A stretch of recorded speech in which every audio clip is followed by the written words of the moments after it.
You are not bad with money, you just learned brands instead of habits.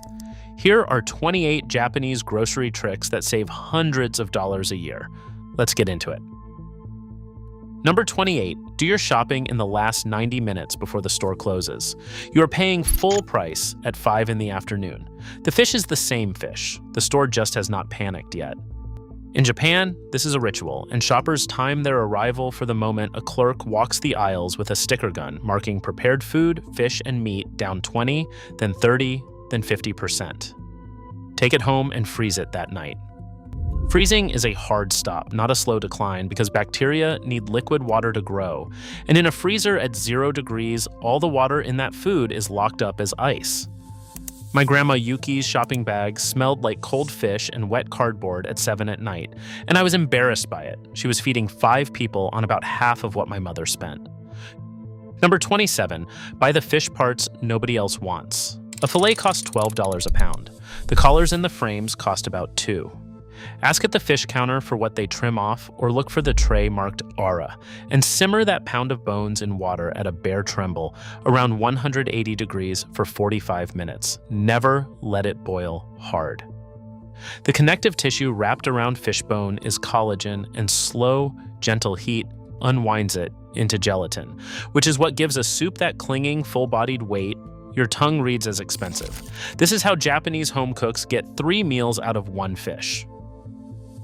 Number 26, stop buying pre-cut vegetables. The bag looks convenient. It costs 3 times as much. It rots in 2 days. Half of it ends up in the trash, so you are paying a premium to throw food away.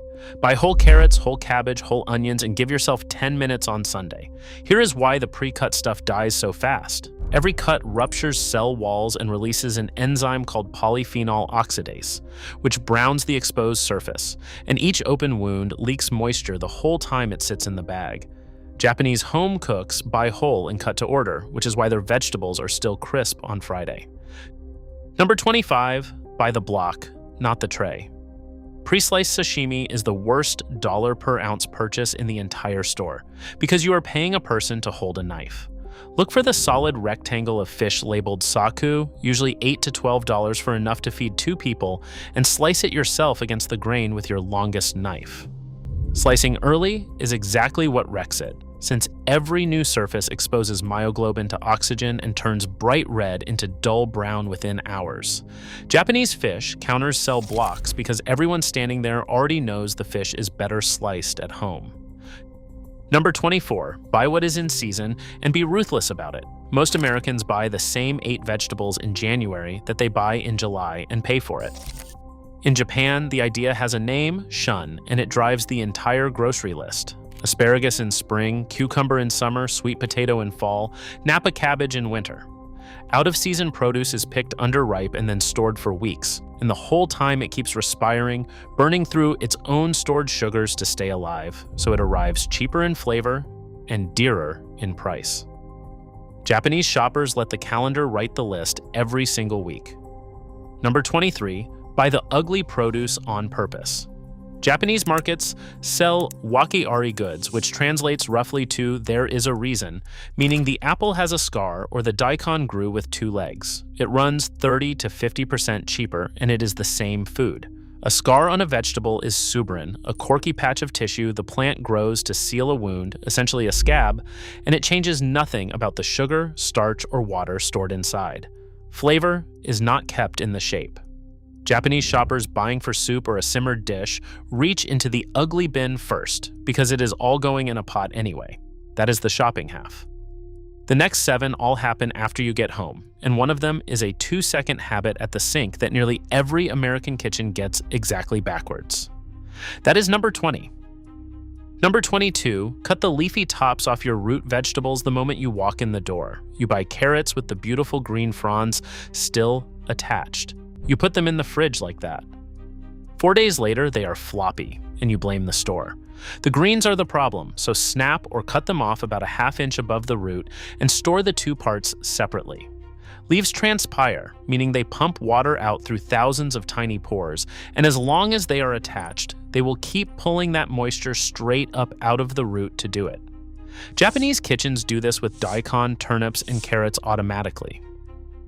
Number 21, store your vegetables standing up the way they grew. Asparagus, green onions, leeks, and leafy greens all go into the refrigerator upright, never lying flat in the drawer.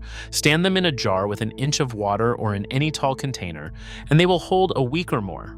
When you lay a stalk on its side, the plant senses gravity and starts bending its tip back upward, and that repair work burns through the sugars stored in the stem while the fibers turn woody and tough. Standing up, it has nothing to fix. Japanese refrigerators are built with tall vegetable compartments for exactly this reason. Number 20, do not wash produce before you store it. You get home, you rinse everything, you feel virtuous. Then the berries turn to fuzz in 3 days and the greens go slimy at the edges. Wash food in the minute before you eat it and never before it goes in the fridge. Mold spores are already sitting on the surface of everything you own, and they are completely inert until they have liquid water to germinate in. So a film of rinsed water in a sealed bag is the swimming pool they have been waiting for. My grandma Yuki washed vegetables one handful at a time in a shallow blue bowl right before they went into the pot. I told her that was inefficient, and I have since apologized. Number 19, keep your apples and bananas away from everything else. Apples, bananas, peaches, and tomatoes are heavy ethylene producers, and ethylene is a gas that works as a ripening hormone. Put them in a bowl on the counter, well away from the crisper drawer where your greens, cucumbers, broccoli, and carrots live, because those are the ethylene-sensitive ones that yellow and go limp when they catch a dose of it. Then flip the whole thing around and use it deliberately. A hard avocado in a paper bag with one apple overnight will be ready by morning. This is why Japanese supermarkets wrap and bag produce so obsessively and why nothing sits next to a banana. Number 18, keep your rice in the refrigerator. A 20-pound bag is far cheaper per pound, but most people will not buy one because it goes stale or buggy in the pantry. Decant it into an airtight container and put it in the fridge, or the freezer if you have the room. Rice bran contains oil, and oil sitting at room temperature reacts with oxygen and slowly turns rancid, which is that dusty, faintly sour smell in old rice. Cold slows that reaction down enormously and also keeps rice weevil eggs from ever developing. Japanese households keep a dedicated cold rice container and they buy in bulk without fear. Number 17, refrigerate your soy sauce and your miso the day you open them. That bottle standing on your counter is losing flavor and money at the same time. Soy sauce is a living aromatic product, and once air gets in, its delicate aroma compounds oxidize away while browning reactions keep quietly darkening the liquid, which is why a bottle left out for 6 months tastes flat and harshly salty. Miso does the same thing, fermenting and darkening in the tub.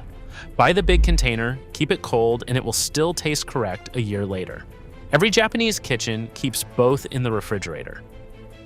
Number 16. Test your eggs instead of trusting the date, and store them pointed end down.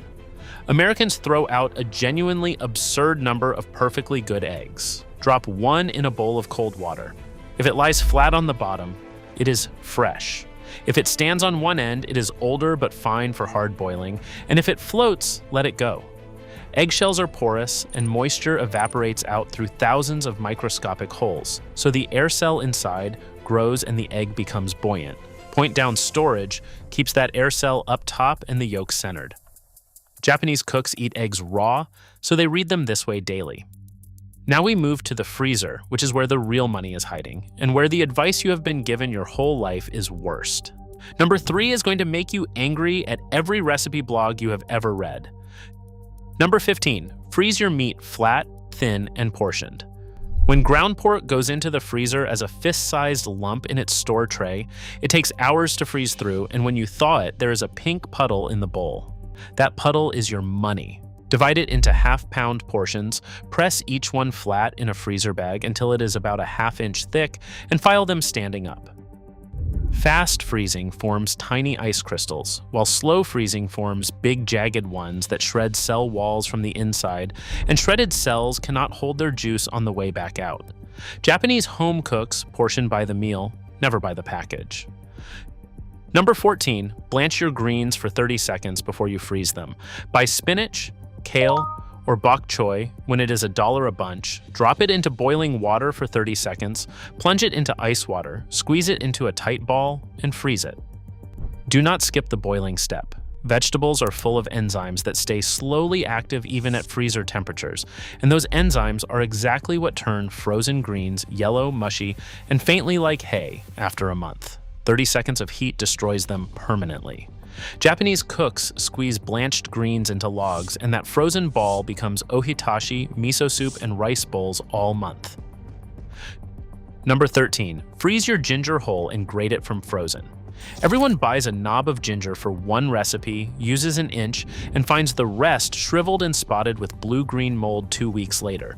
Put the whole unpeeled knob in a bag in the freezer and grate it frozen, skin and all, straight into the pan. Frozen, the tough fibers that normally wrap themselves around your grater turn brittle and shatter instead of stringing, so you get noticeably more usable ginger out of the same root. Mold cannot get started at that temperature either. Japanese home cooks do the same thing with garlic, turmeric, and yuzu peel. Number 12. Freeze your tofu, then stretch your meat with it. A block of firm tofu costs about $2 and a pound of ground beef costs $6.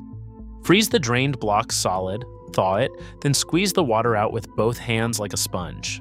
The water inside tofu freezes into needles that force the soy proteins to bond into a chewy, porous network, and that network cannot unform.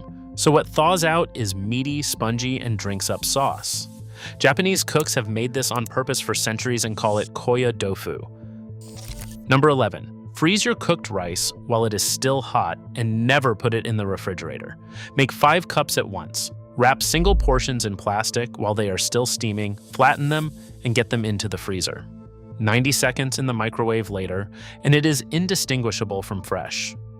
Cooked starch goes stale through retrogradation, where softened starch molecules slowly recrystallize and force water back out. And that process runs fastest right around refrigerator temperature, which is why cold rice turns hard and chalky overnight. Freezing hot skips straight past that window with the steam still trapped inside. I watched my grandma Yuki wrap steaming rice in plastic 1,000 times before I understood it, and no bowl of rice ever went into her refrigerator. Number 10, buy the frozen vegetables and stop apologizing for it. A bag of frozen edamame, spinach, corn, or mixed vegetables is often half the price of fresh. And, in the middle of February, better food. Frozen produce is picked at peak ripeness and frozen within hours of harvest, while the fresh version was picked early and then spent a week in trucks and warehouses, quietly losing vitamin C and sugars the entire way. Japanese supermarkets devote whole aisles to frozen vegetables, and nobody there treats it as a compromise. Number 9, buy dried vegetables and learn what they weigh. This is the cheapest real food in any Japanese grocery store, and Americans walk straight past it. A bag of kiriboshi daikon costs about $3 and rehydrates to roughly 4 times its weight in 20 minutes of soaking. The same goes for hijiki, dried shiitake, and harusame noodles. Drying pulls water out until there is simply not enough left for any microbe to live in, which is why these sit in a cupboard for a year with no refrigeration. Sun-dried daikon also tastes sweeter than fresh, and Japanese pantries are built around exactly this. Number 8, buy a canister of MSG. If you have been avoiding it based on outdated and thoroughly debunked concerns, you are voluntarily making your food taste worse and paying more to do it. A $3 canister lasts a year. Add a quarter teaspoon to soup, fried rice, or scrambled eggs. Monosodium glutamate is just the sodium salt of glutamate, the identical molecule that makes parmesan, tomatoes, mushrooms, and anchovies taste savory. And a Japanese chemist first isolated it from kelp in 1908. By weight, it carries about 1/3 of the sodium of table salt. Japanese home cooks keep it right next to the salt and always have. Number 7.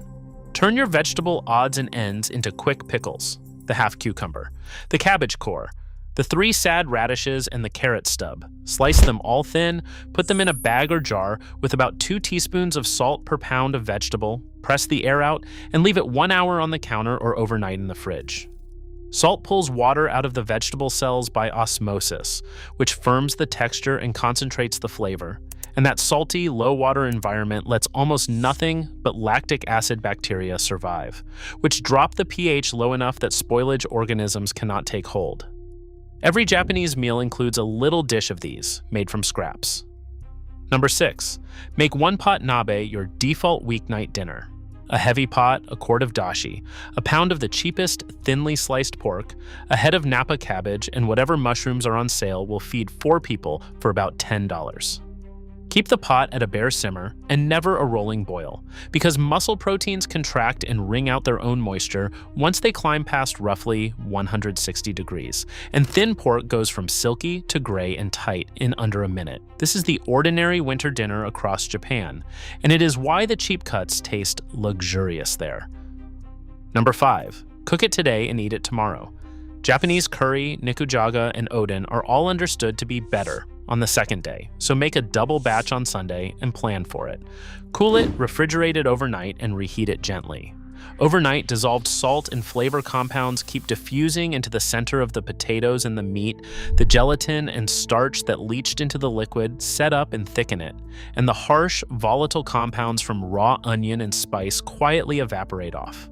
Nothing is added and it tastes better. Japanese families cook curry in enormous pots for precisely this reason, and nobody calls day 2 leftovers. Number 4, buy a jar of shio koji and put it on the cheapest cut in the case. This is the one that makes $10 meat taste like $30 meat. Shio koji is salt, water, and rice inoculated with koji, and a $6 jar lasts months. Rub a tablespoon per pound onto pork shoulder, chicken thighs, or a cheap steak, bag it, and refrigerate at least 4 hours or overnight. Koji produces 2 enzymes that do the work. Protease snips the proteins apart into free amino acids, which land on your tongue as tenderness and deep savory flavor, while amylase releases sugars that brown beautifully. Japanese restaurants have run on this for centuries. Number 3, freeze your mushrooms and ignore every source that tells you not to. They all say never freeze mushrooms because they go soft. They do go soft. It does not matter, because you are going to cook them anyway, and freezing makes them taste dramatically better.